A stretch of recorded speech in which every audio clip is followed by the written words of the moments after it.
Welcome to my channel. আজকের আমি এই ভিডিওতে তোমাদের মাধ্যমিক ভৌত বিজ্ঞানের পঞ্চম অধ্যায় তথা আলোর চ্যাপ্টার 4টি অন্যতম গুরুত্বপূর্ণ প্রশ্ন সমাধান করব। প্রথম প্রশ্ন দেখো, শুদ্ধ বর্ণ বলতে কী বোঝায়?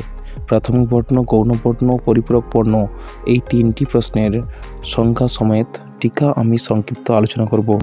দেখো, প্রথম প্রশ্ন, শুদ্ধ বর্ণ বা পিওর কালার বলতে কী বোঝায়?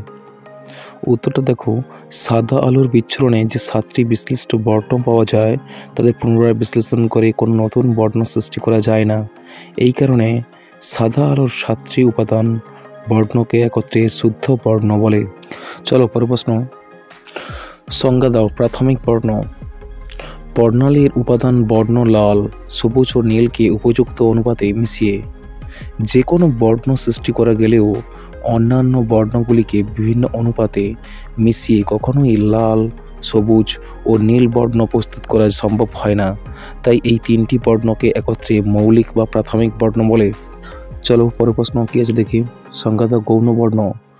গৌণ বর্ণ কাকে বলে? দেখো উত্তরটা দেখে নাও। একাধিক প্রাথমিক বর্ণের রশ্মিকে উপযুক্ত অনুপাতে মিশিয়ে যে বর্ণগুলি সৃষ্টি করা যায় তাদের গৌণ বর্ণ বলা হয়। দেখো, প্রাথমিক বর্ণ লালের সঙ্গে নীল যদি মেশানো হয় তাহলে গাঢ় নীল ও ম্যাজেন্টা রঙের তৈরি হয়। লাল ও সবুজ মেশালে দেখো হলুদ হয়, নীল ও সবুজের সঙ্গে ময়ূরকণ্ঠী নীল হয়। এরপরে প্রশ্ন দেখো, সংজ্ঞা দাও পরিপূরক বর্ণ। পরিপূরক বর্ণ কাকে বলে?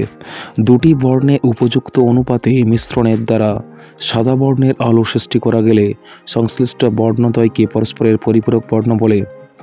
যেমন গাঢ় প্লাস গাঢ় নীল সমান সাদা, কমলা প্লাস নীল সমান সাদা, সবুজ প্লাস ম্যাজেন্টা সমান সাদা।